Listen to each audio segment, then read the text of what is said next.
budget, and AOC reveals the game. Former NYPD Commissioner Bernie Carrick responds to it all. And an epidemiologist is here to explain the true effectiveness of face masks in the fight against COVID. Is the outrage directed at skeptics excessive or on point? You've gone through it in the grocery and at the coffee store. He'll tell us. In late March, Stephen Manzo lost his job after COVID lockdown shuttered his Michigan bar. 2 weeks later, he was dead of an overdose. His mother is here tonight to share his story, and she has a warning and a message for government officials. But first, banning independence. We should all be making plans to celebrate American independence this weekend, the founding of the Republic, the 244th birthday of our nation. But in many places, we're being told we can't celebrate or shouldn't. After the signing of the Declaration of Independence, John Adams wrote this: "I am apt to believe that July 4th will be celebrated by succeeding generations as the great anniversary festival. It ought to be commemorated as the day of deliverance by solemn acts of devotion to God Almighty.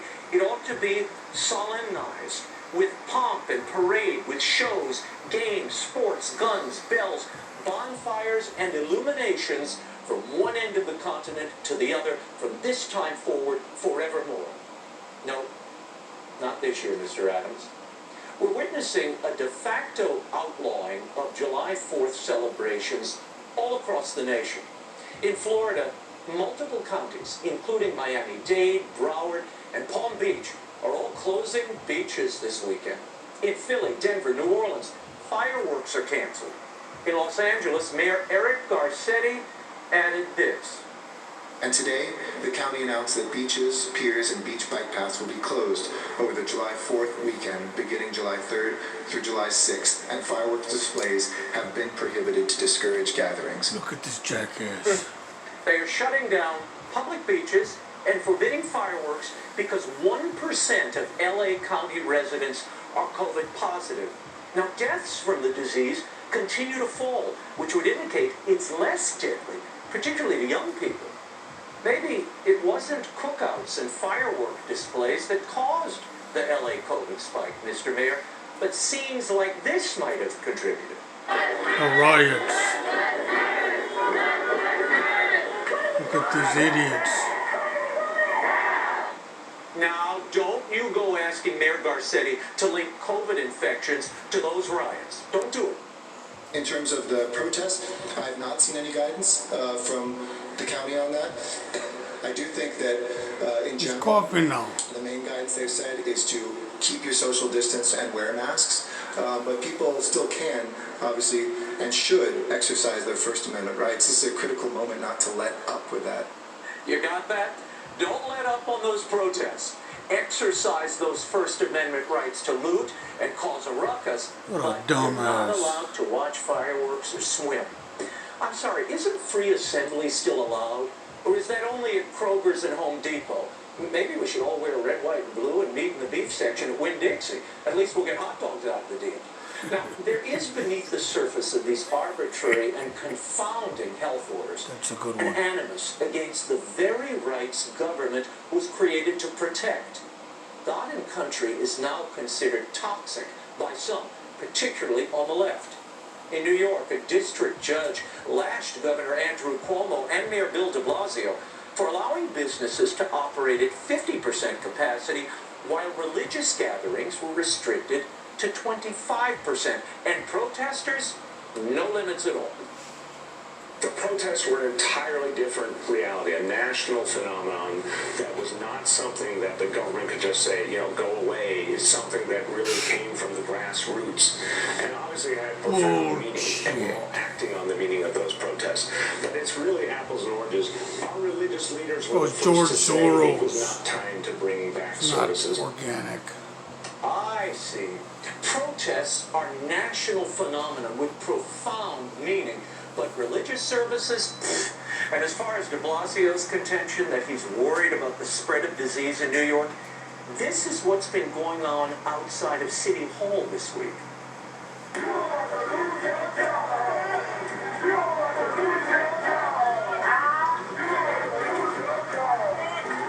COVID spread there, I'm sure of it. The Democratic Party is denying law-abiding citizens their freedoms while militantly defending the violence and anarchy of these rolling protests. So we watch as statues of Washington are defaced, Jefferson is toppled, and saints and emancipators are defamed. Democrats in Orange County want John Wayne's name and statue removed from the county airport. They cite a 50-year-old article as evidence that Wayne harbored racist views. His family denies the charge. And just today, a statue of Christopher Columbus was removed from the Columbus City Hall. Maybe they can call their town empty pedestal now. President Trump signed an executive order to protect some of these statues. And what does Joe Biden think?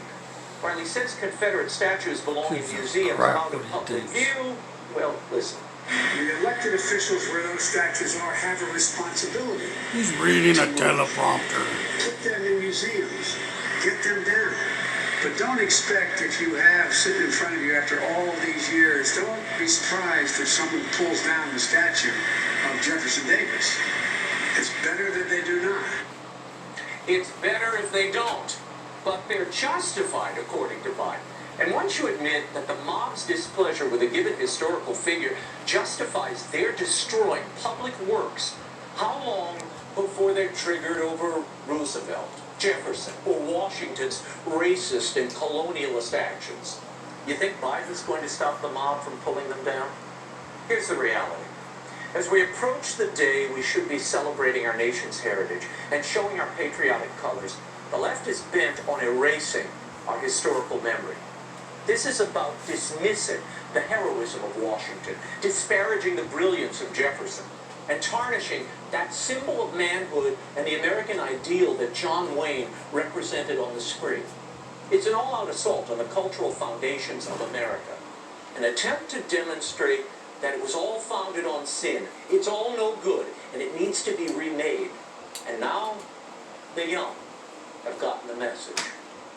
America sucks right now, and honestly, if you support it and choose to wear red, white, and blue, you're supporting Trump, racism, literally. You're supporting all of that, and it's disgusting, and you shouldn't. So don't wear red, white, and blue on 4th of July. Wear rainbow. Yes. There's something tragic about American girls running down their country on a platform, TikTok, owned by a Chinese company that's under the thumb of the Communist Party. By the way, if you want to know how fragile freedom is, the Communist Party in China just dropped a new security law on Hong Kong that essentially ends its free speech and autonomy.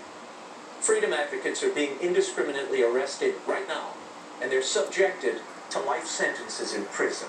Joe wants to make it No, China. my friends, we need a parade this July 4th in the United States. A reminder of who we are and from where we've come. Exactly. Americans need to exercise their First Amendment rights. We need the devotions to God, the pomp, the bells, and the illuminations that Athens foresaw. And I don't mean a Zoom celebration. I'm tired of the virtual thing, too.